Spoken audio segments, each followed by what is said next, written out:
un certain moment de ma vie, un certain moment, il y a un truc que je n'ai jamais compris, c'est que qu'au bout d'un moment, mon père a tout perdu. On est tombé dans une galère, mais je dirais une galère, dans une pauvreté pas possible. Donc il y avait des moments, j'ai connu même des moments où on pouvait rester sans manger du matin jusqu'à 16 heures, sans manger. Et la nourriture qu'on pouvait manger à 16 heures, la nourriture qu'on mangeait à 16 heures, c'était jusqu'au lendemain. Donc voilà, si vous pouvez voir le degré de pauvreté sur lequel on était vraiment shooté. Donc en même temps, en ce moment-là, mon frère, quand mon père il avait quelque chose, quand mon père il avait de l'argent, donc en même temps, en ce moment-là, mon frère il consommait de la drogue. Mais qu'est-ce qu'il faisait? Il achetait la drogue, pas pour consommer, pas pour utiliser en soi-même, mais il achetait la drogue pour pouvoir vendre et nourrir la famille. Arrivé justement en France, qu'est-ce qui s'est passé donc? J'étais bien, je travaillais bien à l'école, mais au bout d'un moment, on nous appelle en nous disant que mon frère qui était au pays, il est décédé. Donc, à partir de ce moment-là, quand j'ai entendu cette nouvelle, j'étais vraiment révolté. Donc, révolté à tel point, je voulais tuer les gens qui l'ont fait cela. Donc, c'est à partir de cela que j'ai commencé à faire n'importe quoi. Et à partir de cette haine-là, je voulais tuer tout le monde. Donc, je gardais tout cela à l'intérieur de moi et je faisais vraiment n'importe quoi. Je sortais avec des amis, je volais. Et c'est comme ça que, avant d'arriver au centre d'accueil, que j'étais. Un jour où j'ai voulu me suicider, c'est là que je me suis dit, bon, si Dieu existe, qu'est-ce que je vais faire? Je vais partir dans le centre d'accueil, je vais partir au centre d'accueil, je vais partir dans cette église et réellement, je vais voir dans ma vie, si Dieu existe, je ne vais pas me suicider. Mais si Dieu n'existe pas, je vais me tuer. C'était ça qui était dans ma tête. Et en venant ici, c'était un jour où je voulais vraiment le faire, avec un couteau. Donc en venant ici, et comme ça, le pasteur a parlé, et il a dit, il parlait, il ne me regarde pas. C'est la première chose que j'ai constatée. Et ce jour-là, il parlait de ma vie complètement. Il parlait de ma vie. Donc quand j'ai vu que le pasteur a parlé de ma vie, en tout cas, je me suis dit, oh, oups. Donc, Dieu, il existe. C'est ça. Et c'est en ce moment-là que je me suis complètement dévoué devant Dieu. Je me suis complètement dévoué. Et c'est en ce moment-là que j'ai commencé à chercher. Donc, quand il y avait une campagne du Saint-Esprit, je me lançais directement. Quand il y avait quelque chose, je me lançais directement. Donc, c'est en ce moment-là que je commençais petit à petit à me mettre un peu dans le centre d'accueil. Et vraiment, ce que je voulais dans la campagne du Saint-Esprit, c'était plus changer. C'était avoir le Saint-Esprit et que ma vie devienne une vie d'exploit. Donc, j'ai participé dans cette campagne d'Israël, donc j'avais tout arrêté.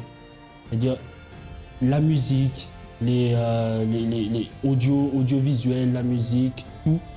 J'avais complètement tout arrêté et j'étais plongé dans ce sacrifice-là, complètement. Il y avait même des fois des amis qui venaient me voir, je ne leur parlais pas. À partir de ce moment-là, en cherchant à fond, et un jour, je me rappelle bien de ce jour-là, c'était, je peux dire, c'est comme si c'était hier. Donc ce jour-là, le jour où j'ai été baptisé du Saint-Esprit, ça a été le jour le plus fort de ma vie, que je ne peux pas oublier. Donc aujourd'hui, je suis une personne complètement transformée. Et Dieu m'a réellement transformé, je le dis parce que aujourd'hui, j'arrive à faire des choses que je ne pouvais pas faire auparavant. J'arrive à faire des choses que je ne pouvais pas faire auparavant. Mais aujourd'hui, j'ai une vision qui projette loin. Et chaque chose que je fais, ça marche tôt ou tard. Donc, et deuxième chose, c'est que je m'investis dans le groupe jeune, quelque chose que je ne faisais pas auparavant. Je m'investis dans le groupe jeune et Dieu m'utilise. Parfois, je parle aux personnes et Dieu m'utilise pour ces personnes-là. Bonjour à tous, soyez bienvenus à cette émission France en direct. Un des plus grands problèmes de beaucoup de personnes, c'est penser le suivant: je ne suis pas capable. Vous pouvez être un bon technicien, être très intelligent, avoir des conditions d'être un bon entrepreneur, de faire des choses très grandes, de grandes capacités. Mais si nous ne mettons pas en pratique, si nous ne prenons pas une décision, si nous n'avons pas une attitude, notre vie ne change pas. Beaucoup de personnes ont ça, un syndrome, je dis que c'est un syndrome, ça, qui agit dans la vie de beaucoup de personnes. La personne pense qu'elle est limitée à faire seulement ça. C'est ça que je suis capable, les autres choses, c'est pour les autres. Et ça, c'est le grand problème. Ça fait que la personne n'avance pas, ça fait que la personne reste toujours dans la même position pendant beaucoup d'années, jusqu'à la fin de la vie, il n'a pas un changement. Et peut-être, vous avez une grande capacité au-dedans de vous. Peut-être, vous êtes capable de faire des choses que vous n'imaginez pas. Vous avez des idées, mais il a la peur de les mettre en pratique. Beaucoup de personnes arrivent comme ça au centre d'accueil. Et à travers une foi intelligente, à travers un enseignement objectif, beaucoup de personnes ont réussi. Écoutez l'histoire de Ghislaine.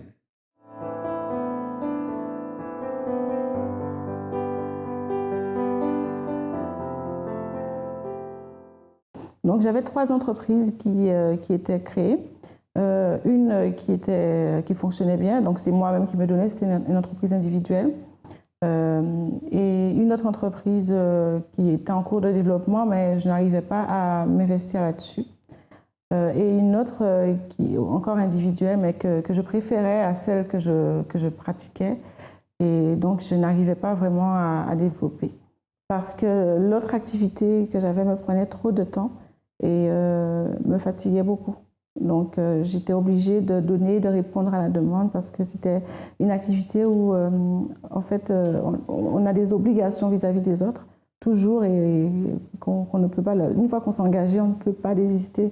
Donc il faut répondre, il faut être présent à côté de la personne et il faut aussi travailler en collaboration avec d'autres collègues. Donc je ne pouvais pas me libérer comme je le désirais.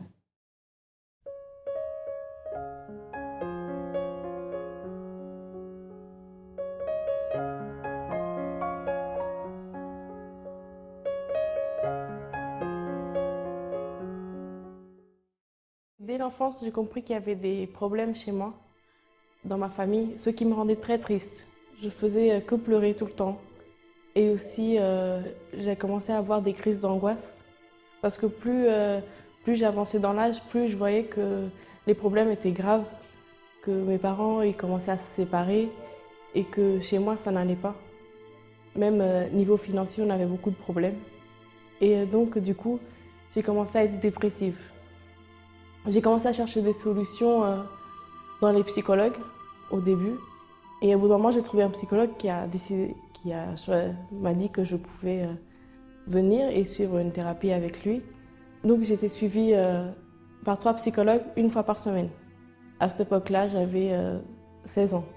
Souvent, je ratais les cours pour aller chez le psychologue et tout. Mais quand j'allais là-bas, je parlais pas. Même si c'est moi qui ai cherché à trouver une solution chez eux. Je me disais, ils ne peuvent pas m'aider parce qu'ils ne connaissent pas ma situation et je ne peux pas parler. Mon père, il est parti en prison. Et là, ça a été vraiment... pour moi, c'était très dur. Parce que c'est à ce moment-là que mes crises se sont empirées, que j'ai commencé vraiment à pleurer n'importe où. À n'importe quel moment, j'avais vraiment des crises d'angoisse fortes à l'école. Même les transports en commun, je ne pouvais pas les prendre toute seule, j'avais très peur. Souvent, je m'enfermais dans les placards chez moi, dans la garde-robe. J'avais vraiment peur. Et c'est à ce moment-là que les psychologues ils ont dit que je vais être internée. Mais moi, je n'ai pas accepté. Parce que je me disais, Gaëlle, t'es pas folle. Gaëlle, tu peux t'en sortir. Même si c'est toute seule, tu vas réussir. Donc là, j'ai arrêté de suivre les psychologues et je suis restée chez moi, en fait. J'allais quand même en cours et tout, mais en fait, je faisais ma vie comme quelqu'un, on va dire, normal, mais à l'intérieur, ça allait vraiment pas du tout. C'est là aussi que j'ai commencé à avoir des fréquentations avec des filles, des garçons. J'allais souvent, le soir, je sortais souvent en boîte gay. Mais ce vide qui était à l'intérieur de moi, il continuait tout le temps. C'était genre, à l'extérieur, je rigolais, je montrais que ça allait bien. Mais à l'intérieur, quand j'étais toute seule chez moi, ou quand j'étais peut-être à l'école, souvent je commençais à pleurer d'un rien. Parce que même les professeurs, ils ne comprenaient pas. Ils disaient « Mais pourquoi tu pleures? Pourquoi tu pleures ?» Et moi, je ne pouvais pas expliquer. Mon père, pour moi, c'est pas que je ne m'entendais pas bien avec lui, mais pour moi, tous les problèmes que j'avais dans ma vie, c'était à cause de lui. C'était sa faute. Si ma famille était comme elle était, c'était la faute de mon père. C'était la faute de personne d'autre. Donc j'ai commencé à alimenter une haine, la haine envers lui. Parce que tout était de sa faute. Et c'était la cause de tous mes problèmes.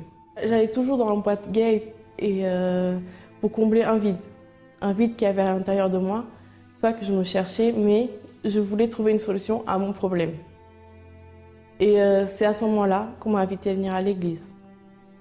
Et en venant à l'église, en écoutant les paroles que les pasteurs y disaient, c'est vraiment en mettant en pratique ce que le pasteur y disait, en parlant ce qu'il y avait à l'intérieur de moi, parce que pour moi, au début, c'était ça qui était le plus dur, c'est de dire ce qui était à l'intérieur de moi. Mais c'est là, quand j'ai décidé de changer, j'ai décidé de parler ce qu'il y avait à l'intérieur de moi, là, j'ai réussi. J'ai mis en pratique ce que le pasteur me disait. Et j'ai suivi les réunions aussi qu'il y avait pendant la semaine et le dimanche. Et j'ai réussi à changer. Aujourd'hui, je ne suis pas du tout quelqu'un qui a des crises d'angoisse, qui reste abattu lorsqu'elle a un problème. Mais j'avance. Je me dis, Gaëlle, tu vas réussir. Je ne suis pas quelqu'un qui va pleurer pour un rien. Tout a changé. J'ai la joie à l'intérieur de moi, j'ai la paix. Quand je rigole vraiment pour de vrai. Et je ne suis plus quelqu'un qui va chercher des solutions ailleurs pour combler un vide. Parce que j'ai trouvé la solution à l'église. Donc, tout ce qui était aussi la haine, les sentiments, des mauvais sentiments contre mes parents, surtout contre mon père, ça n'existe plus. Aujourd'hui, j'ai vraiment la paix à l'intérieur de moi. Ghislaine était quelqu'un qui avait une grande capacité, la capacité même d'administrer, d'être devant une entreprise. Mais elle était attachée. Hein? Elle vivait dépendant de son travail. Elle n'avançait pas, elle avait des pensées, elle avait des projets, mais il manquait une chose, avancer. C'est comme ça qu'elle est arrivée au centre d'accueil. Et sa vie ne marchait pas. Sa vie était une vie attachée, une vie qu'elle ne pouvait pas réussir. Mais un jour, elle a connu le centre d'accueil. Je vais vous dire une chose, mon ami. Quelle est la situation que vous êtes en train de vivre? Quel est le problème? Quelle est la difficulté? Quelle est la barrière qui est dans votre vie? Peut-être vous êtes quelqu'un qui dit, non, j'ai une foi, je crois en Dieu, mais ça n'est pas suffisant. Je compare cette histoire de Ghislaine comme la personne qui fréquente une église, qui a une religion et qui dit, je crois que Dieu est bon, que Dieu m'aide, mais la situation ne change pas. Non, parce que si nous voulons que Dieu nous aide, il faut que nous prenions des attitudes. Nous ne pouvons pas attendre que les choses descendent du ciel et que ça, comme un coup de magie comme ça, non, ça n'existe pas. Même le miracle, c'est nécessaire que nous le provoquons. Sommes nous qui provoquons le miracle, sommes nous qui provoquons le changement. Et au centre d'accueil, beaucoup de personnes arrivent comme ça, elles ne savent pas comment faire. C'est le cas de Ghislaine. Mais un jour, elle a connu le centre d'accueil et regardez ce qui s'est passé.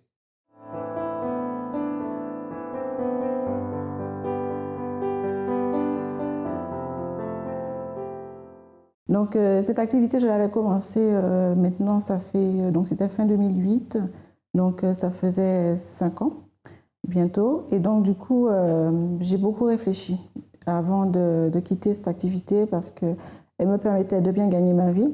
Mais d'un autre côté, elle détruisait ma vie, un autre côté de ma vie, d'autres côtés, pas un seul domaine, mais plusieurs domaines de ma vie. Donc j'ai réfléchi, j'ai bien réfléchi, j'ai hésité beaucoup, j'ai essayé plusieurs fois d'arrêter, mais j'ai recommencé Donc après, j'ai décidé d'arrêter progressivement. Donc j'ai délaissé au fur et à mesure la clientèle jusqu'à ce que je me libère complètement et que je décide vraiment de m'arrêter, même sans écouter qui que ce soit, sans écouter quoi que ce soit, parce qu'il y avait beaucoup de paroles pour me retenir par rapport aux collègues et par rapport aux clients. Mais je n'ai pas écouté les autres, j'ai écouté vraiment ce qui était à l'intérieur de moi, parce que ça faisait très longtemps que je voulais arrêter. Et donc je faisais des propos toujours le lundi, les campagnes d'Israël, et même dans une campagne d'Israël, ça m'a parlé très fort à l'intérieur de moi. Il faut que tu arrêtes cette activité. Mais je n'ai pas écouté. Je suis restée encore à peu près 5 mois à traîner. Et donc un jour, j'ai décidé d'arrêter. Et voilà, maintenant c'est fait. Donc les propos que j'ai faits, c'est toutes les chaînes de prière, le lundi, les campagnes d'Israël.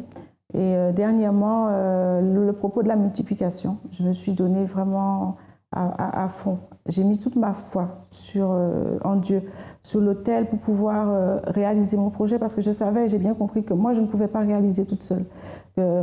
Si je ne faisais pas confiance vraiment à Dieu, je n'arriverais pas. Donc j'ai décidé de ne pas dépendre de mon argent, de ne pas dépendre de cette activité, de dépendre seulement de Dieu.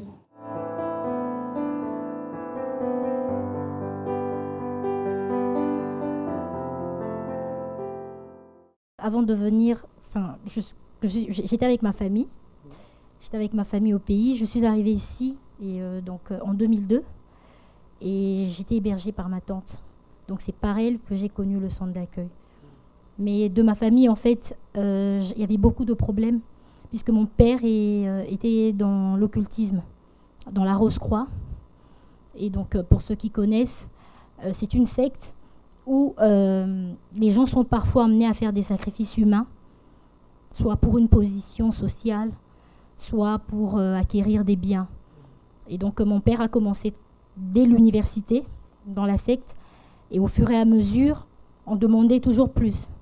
Donc ce qui fait qu'à la maison, quand mon père et ma mère se sont mariés, ma mère ne connaissait pas encore Dieu. Après, quand ma mère a donné sa vie à Jésus, il y avait des confrontations, il y avait des conflits, des disputes au quotidien, et à la maison ça n'allait pas du tout, ça n'allait pas. Et moi personnellement j'étais toujours malade, c'était 3 fois, 4 fois dans l'année j'étais malade, et c'était vraiment, des fois je tombais dans les pommes à l'école, on me ramenait à la maison, j'étais vraiment dans une oppression constante. Et même à la maison on sentait qu'il y avait quelque chose qui n'allait pas, que papa il faisait des choses qui n'étaient pas vraiment nettes. Donc quand ma tante qui vit ici depuis 85 avait décidé de me prendre, je suis arrivée, donc je vivais chez elle. Mais spirituellement, le problème était pareil. J'avais peut-être changé de pays, mais j'étais toujours la même personne, avec les mêmes persécutions pendant la nuit, avec les mêmes craintes, les mêmes angoisses. Et c'est là que je suis arrivée chez ma tante. Donc quand je suis arrivée, c'est vrai qu'en arrivant à l'église, je trouvais un peu bizarre. J'aimais pas trop. Elle m'a dit, bon, moi, c'est là que je vais, c'est là que je lutte, parce qu'elle aussi, elle avait ses problèmes. Et au-delà de comment je suis venue, Dieu a permis que je connaisse le centre d'accueil. Et là, maintenant, la délivrance s'est faite. J'ai commencé à affronter toutes les situations. Quand j'étais avec ma famille, c'était différent. Là, j'étais moi-même, face à moi. J'avais personne pour m'aider. J'avais plus ma mère pour m'aider en prière. Bien sûr, elle prie pour moi là-bas, mais je devais être face à mon problème moi-même. Et je devais prendre les armes de Dieu pour pouvoir vraiment résister. Parce que c'était pas évident au début. C'était vraiment... on sentait la menace. Mais grâce à Dieu, j'ai pu tenir avec la parole que j'ai écoutée. C'est surtout ça, écouter et pratiquer. Parce qu'ici, tout le monde est dans la foi. Mais quand j'étais dehors et que j'étais face à mon géant, c'est là que je devais réagir. Et tout était là dans la tête. C'est comme ça que j'ai pu tenir. Et ça fait 10 ans que je vis ici seule. Et c'est comme ça que je tiens. Et donc, dans la campagne d'Israël, j'ai dû sacrifier. C'était pas facile. Je connaissais pas c'était quoi la campagne d'Israël. Et j'ai dû me lancer. Financièrement, c'était difficile. Je venais grâce à Dieu, Dieu avait ouvert une porte. J'avais pu trouver un travail, mais c'était à temps partiel. Et c'était pas évident. J'ai fait le sacrifice. Le résultat, j'ai pu obtenir un logement beaucoup plus décent qu'où j'étais, parce que j'habitais juste ici à côté à Pantin, et j'étais dans un 11 mètres carrés. Et donc là, j'ai pu obtenir un autre logement grâce à mon travail. Donc déjà, j'étais à temps partiel, mais on m'a donné quelque chose que je ne pouvais même pas espérer en étant à temps partiel dans le 91. Et c'est un endroit vraiment calme, bien, je n'espérais même pas. J'ai pu avoir le temps complet, CDI à temps complet. Et dans le service dans lequel je suis, j'ai dû évoluer. Je ne suis plus là où j'ai commencé. Avec, oui, je suis plus haut, mais je ne vais pas m'arrêter là. Voilà. Donc, je continue à lutter jusqu'à aujourd'hui. J'ai pu obtenir mon titre de séjour, mais même la nationalité, toujours en sacrifiant toutes les campagnes. J'ai participé. Je ne vais pas dire que j'ai participé. Toutes les campagnes, je me suis lancée, mais vraiment de toutes mes forces. Je me suis lancée, vraiment pour voir la différence spirituellement, parce que même si au départ, j'avais vu des améliorations, mais ce n'était pas ça. Au fur et à mesure, j'ai compris que ce dont j'avais besoin, c'était d'être scellée à l'intérieur, d'être forte à l'intérieur. Parce que jusqu'à aujourd'hui, j'ai des luttes. Il y a des luttes qui arrivent. Mais c'est cette force intérieure qui me permet de tenir. Que Dieu te bénisse. Je faisais des cauchemars quand je m'endormais. J'avais des insomnies aussi. Donc du coup, des fois, je restais jusqu'à 4 heures du matin sans dormir. Et lorsque je m'endormais, en fait, c'était pour pas vraiment dormir parce que le cauchemar me réveillait. J'étais une personne, lorsqu'on me faisait quelque chose, j'avais beaucoup de mal à pardonner. C'est-à-dire que je ne vais pas rendre le mal pour le mal, mais je gardais à l'intérieur de moi. Et cette personne, en fait, qui m'avait fait du mal, je l'ignorais. Pour moi, elle n'existait plus. Et je voulais même pas entendre parler de ces genres de personnes, quoi. Et c'est comme ça, en fait, j'ai commencé à avoir des petits copains pour essayer de remplir ce vide que j'avais à l'intérieur de moi. Mais le vide était toujours là, en fait. Donc, on m'a invitée au centre d'accueil. Je suis arrivée. Le premier jour, quand je suis arrivée, le pasteur, il parlait, mais j'avais vraiment l'impression qu'il parlait de moi, qu'il parlait de ma vie. Et j'ai dit, dans ma tête, je me suis dit, la personne qui m'a invitée, en fait, a été raconter ma vie au pasteur. J'étais voilà. Parce que c'était trop moi qui... En plus, j'avais tout le temps l'impression qu'il me regardait. Donc, je me dis, il y a quelque chose qui ne va pas. Ou il est devin, ou ce qu'il dit, c'est de Dieu, ou alors il y a un truc. Et en fait, ça m'a plu. Ça m'a plu parce qu'en fait, il disait qu'on pouvait changer, Dieu pouvait nous aider et qu'il fallait que nous prenions la décision en fait, de vouloir changer. C'était à ce moment-là que j'ai commencé à participer aux campagnes d'Israël. Je ne savais pas ce que c'était. J'ai demandé pourquoi ça s'appelait campagne d'Israël. On m'a expliqué. En fait, il faut savoir que moi, j'avais du mal à aller vers les gens en fait, quand je suis arrivée au centre d'accueil. C'est plutôt les ouvriers qui venaient vers moi et c'est plutôt les pasteurs qui venaient vers moi. Mais je venais à l'église, je restais là, j'écoutais la parole, j'ai médité dessus. J'ai participé à ma première campagne d'Israël. Ensuite, j'ai commencé à participer aux chaînes de prière, le vendredi, le mercredi, le jeudi. Maintenant, voilà, parce que maintenant, je ne peux plus m'en passer. Et c'est comme ça, en fait, que j'ai donné mon tout. Il faut savoir que ma première campagne d'Israël, c'était vraiment un moment où c'était vraiment très difficile pour moi au niveau financier, en fait. Et je me suis dit, de toute façon, au point où j'en suis, je n'ai rien à perdre. Donc, j'ai donné mon tout. Et en fait, je voulais voir. Je voulais vraiment voir si vraiment tout ce qui a marqué dans la parole, si tout ce que le pasteur disait, c'était la vérité. C'était vraiment pour pouvoir. Qui je suis aujourd'hui?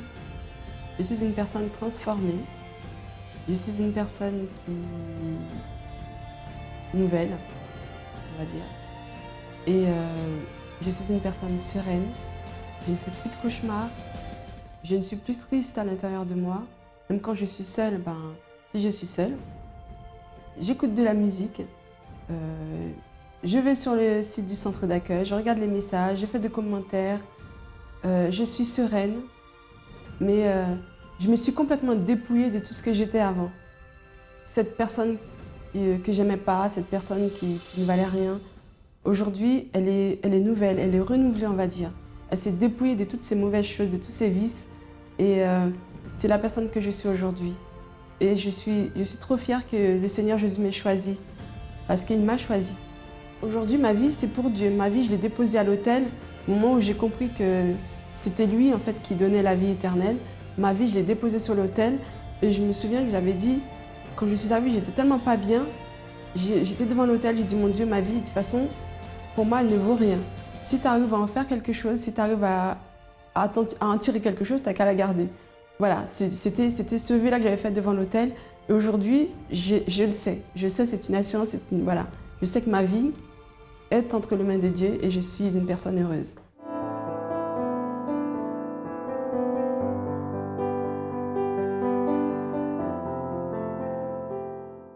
Alors aujourd'hui, vis-à-vis de ma décision, ma vie a changé, mon état d'être, mon état d'esprit a changé parce que je suis plus libre. Donc je peux développer la première entreprise que j'avais créée, c'est une URL, et développer à côté l'autre entreprise qui est individuelle et indépendante. Donc ça me plaît beaucoup et ça me laisse du temps pour ma famille, pour les enfants, et ça me permet de leur apprendre les choses du quotidien.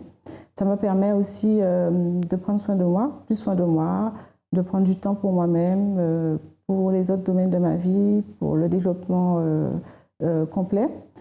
Et donc, ces entreprises sont en train de démarrer, de fonctionner bien. Il y en a une qui fonctionnait déjà, l'autre a très très bien démarré.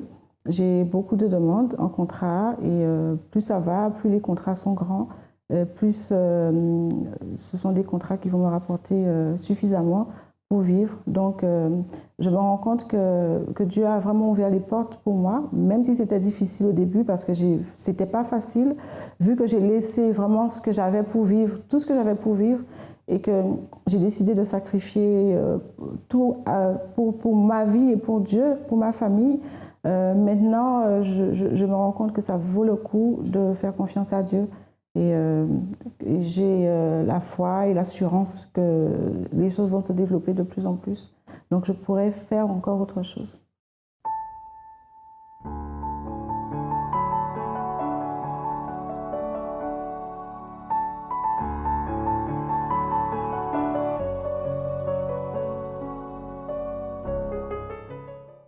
Aujourd'hui, elle a 3 entreprises. Elle administre 3 entreprises. Aujourd'hui, elle est une personne prospère. Sa vie a changé à partir du moment qu'elle a commencé à agir la foi intelligente. Et nous disons beaucoup de fois la foi intelligente, mais c'est ça. Parce que la foi doit être intelligente et non une foi aveugle. Dire que Dieu est bon, que Dieu nous aide. Non, il nous aide. Il est fidèle à sa parole, mais il faut que nous prenions des décisions. Le centre d'accueil est ouvert du matin au soir, de lundi à lundi. Nous ne fermons pas, nous fermons pendant la nuit. Nous sommes là tous les jours. Pourquoi? Parce que nous savons qu'il y a beaucoup de personnes qui ont besoin d'aide. Et si vous avez besoin de notre aide, notre adresse est le 254 de rue du Faubourg Saint-Martin, au 10e à Paris. Nous avons d'autres centres d'accueil. Vous avez notre adresse, notre numéro de téléphone, appelez-nous, cherchez le centre d'accueil le plus proche et certainement votre vie changera. À demain et que Dieu vous bénisse à tous abondamment.